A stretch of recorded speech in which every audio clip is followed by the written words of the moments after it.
What's up, Wisecrack? Michael here, and it's time yet again to talk about one of Wisecrack's favorite filmmakers, Quentin Tarantino. The cinema brat turned auteur has been warping our movie-loving brains since the 90s. With films that peddle in quippy dialogue, is it bad? As opposed to good? metaphors wall-breaking, Come on, let's get into character. and yes, a hearty dose of extreme violence, we thought we had a pretty good read on Tarantino. And then came Once Upon a Time in Hollywood, the most meditative and seemingly plotless film Tarantino's ever made. For a film with the looming specter of Charles Manson at the forefront, it was mostly pretty mellow.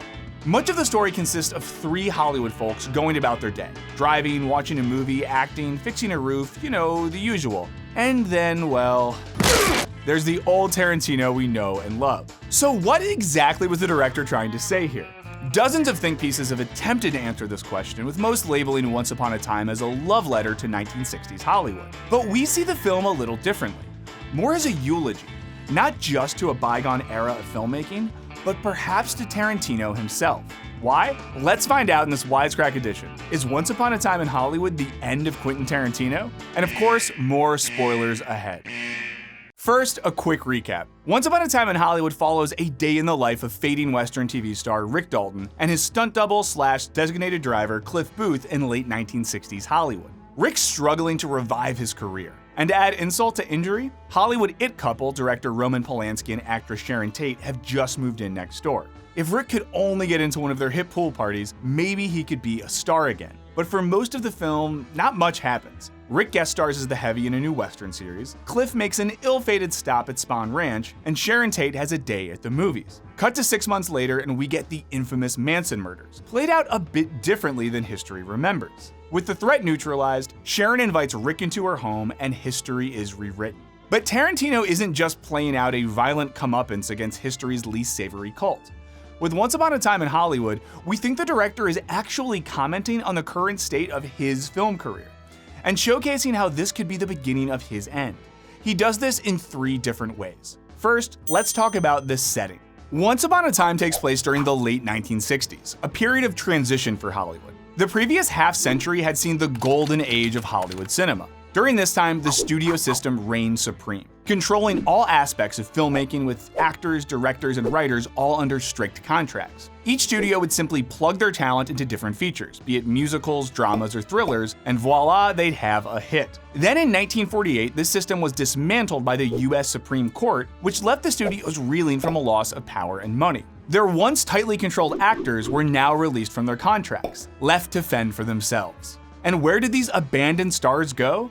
To television. Fittingly, the fictional Rick Dalton, who came to prominence in the 1950s, is a product of this changing economy, blossoming to stardom on the small screen. As TV became more popular, sales at the multiplex began to dwindle. By the mid-60s, studios were making fewer films on bigger budgets, hoping to hedge their bets on guaranteed hits. But nothing's ever guaranteed in Hollywood. Once reliable box office successes from musicals like Dr. Dolittle to historical epics like Cleopatra were suddenly bombing.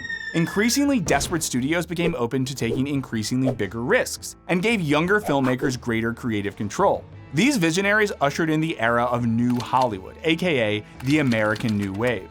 Fittingly, Rick's dreams of reviving his career don't rest on impressing a bigwig producer or studio mogul. Rather, he fantasizes about befriending the hot new filmmaker next door. This aptly symbolizes the shift in power that occurred as the director became the true authority of the New Hollywood. The films produced in this era bucked against traditional narrative cinema, showcasing taboo subject matter like sex, drugs, and violence. Fittingly, Rick's career is rejuvenated by a series of roles in spaghetti westerns, a subgenre which also bucked against the typical Western archetypes via frank and often explicit depictions of violence and sexuality. Tarantino himself has labeled the late 60s as one of the key moments of change in the film industry. According to Tarantino, by 1967, things were starting to change. And by mid-68, it was clear what was going on. By 1969, it was pretty much official, and by 1970, it was just the way it was. Cut to 2020, and the film industry is in a similar flux. With the rise of streaming services, audiences have more choices than ever before. As the theatrical market has steadily declined, studios are releasing fewer films, hedging their bets on big, tentpole, IP-friendly blockbusters. Sound familiar?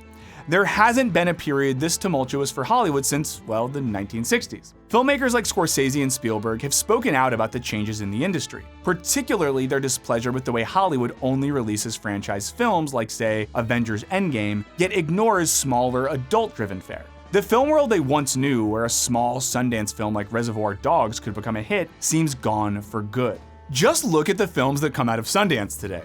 Or don't, because sadly, chances are you haven't seen or heard of any of them. The 4 biggest purchases of last year's festival, Blinded by the Light, The Report, Brittany Runs a Marathon, and Late Night, sold for around 13 to 15 million each, but were met with a deafening silence in theaters. And while a Sundance film like The Farewell can become a modest hit, that increasingly seems to be the exception rather than the rule. To put it plainly, there just isn't much money to be made in indie film these days. Take it from Tarantino.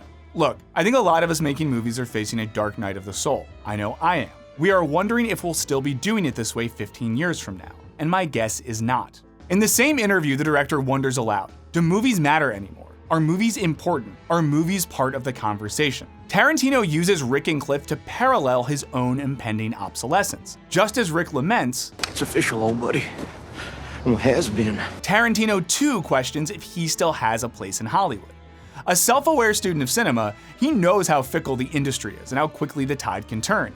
He seems to be asking, is there a place for films like his in Hollywood anymore? The meta. Tarantino further comments on his place, or lack thereof, in today's Hollywood in the most Tarantino-y way of all, by going meta.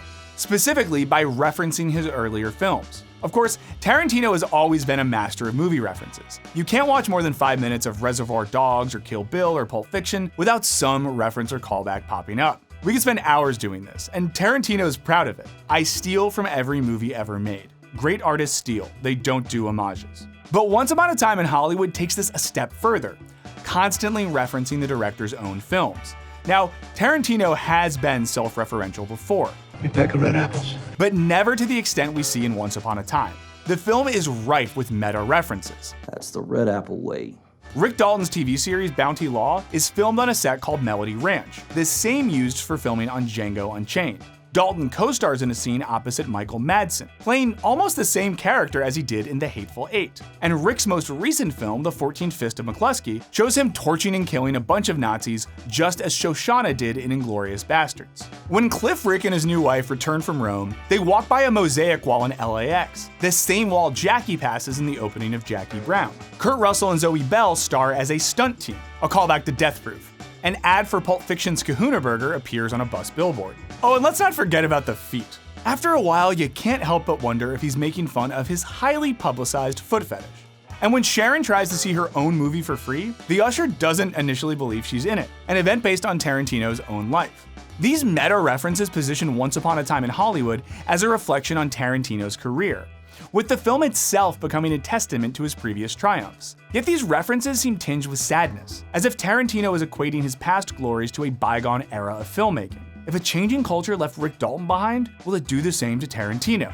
When Tarantino burst onto the scene in the mid-90s, he was lauded as the future of cinema, the filmmaker who would change Hollywood forever. But as the years have passed, Tarantino has gone from a fresh new voice to a reminder of what movies used to be. At the same time, Tarantino has gone from the hero who saved indie cinema to the villain who has corrupted the youth of America. Likewise, Rick Dalton goes from playing the hero, the morally righteous lawman on Bounty Law, to playing the villain. On Lancer, he even threatens to kill a child. Murdoch Lancer puts $50,000 in my lap, or I'll eat this little pitcher down a well. When the Manson family decides to kill Rick instead of Sharon, they blame the actor for teaching them how to murder.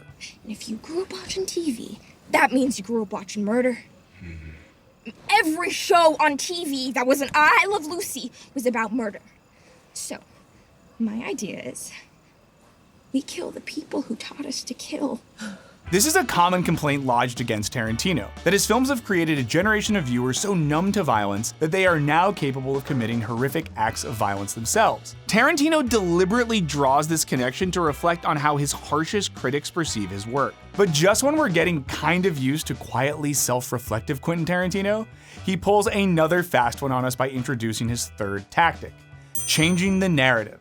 By now, the director has effectively posed the question: can he beat the odds and maintain a career in an industry rapidly leaving him behind? Well, in Once Upon a Time in Hollywood, agent Marvin Schwartz provides Rick a possible solution. He tells the fading star, "The only thing that matters is the audience's perception of you. If the audience perceives Rick as the villain, then they will only accept him as that. In order for Rick to get out of the doldrums of his career, he needs to change the narrative." And for the first 2/3 of Once Upon a Time, Tarantino takes this advice to heart, playing against the perception audiences have come to expect from his work. Look no further than the Spawn Ranch sequence. This is a quintessential Tarantino scene, a long drawn-out standoff between Cliff and the Manson family. Usually this scene would build up to an eruption of violence just as the standoffs in Reservoir Dogs and Inglourious Basterds did. Yet in Once Upon a Time, right when things are coming to a head, violence on the brink of erupting, Cliff just leaves. Once Upon a Time also upends Tarantino's typical casting process. In the past, he's used actors of bygone eras, giving them a new role and reigniting their dormant careers. See John Travolta in Pulp Fiction, Pam Grier and Robert Forster in Jackie Brown, David Carradine in Kill Bill. Similarly, Once Upon a Time in Hollywood is filled with actors from past glories, yet none of these former stars appear for more than a scene or two. Instead, Once Upon a Time is anchored by the two biggest movie stars and the biggest rising star in Hollywood. The cumulative effect? We watch the largest stars on the planet interact with fading actors of the past, adding a real sense of melancholy to the film. Just as time moved past these once familiar faces, it will one day too move past DiCaprio, Pitt, Robbie, and maybe Tarantino himself. Or will it? Tarantino has long maintained he will only direct one more film after Once Upon a Time in Hollywood, retiring at a perfect 10. Yet the final third of Once Upon a Time changes this narrative once again, with Tarantino bucking against his own obsolescence. The last act opens with a montage of Los Angeles institutions: Chili John's, the Chinese Theater, the Cinerama, Musso and Frank's, and El Coyote, all turning on their lights. These restaurants and theaters have been around long before the 60s and still endure today, just as strong as ever. Time has not left them behind. In the climax of Once Upon a Time, Tarantino proudly doubles down on his own violence, as Rick and Cliff kill the Manson family in the most gruesome fashion possible.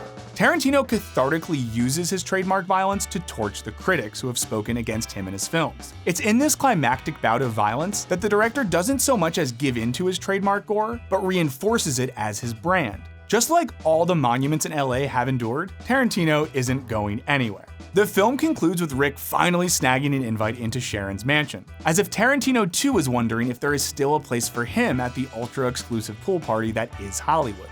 And with Once Upon a Time earning a cool 10 Oscar nominations and snagging 2 wins, a new best for Tarantino, the question seems to answer itself. But what do you guys think?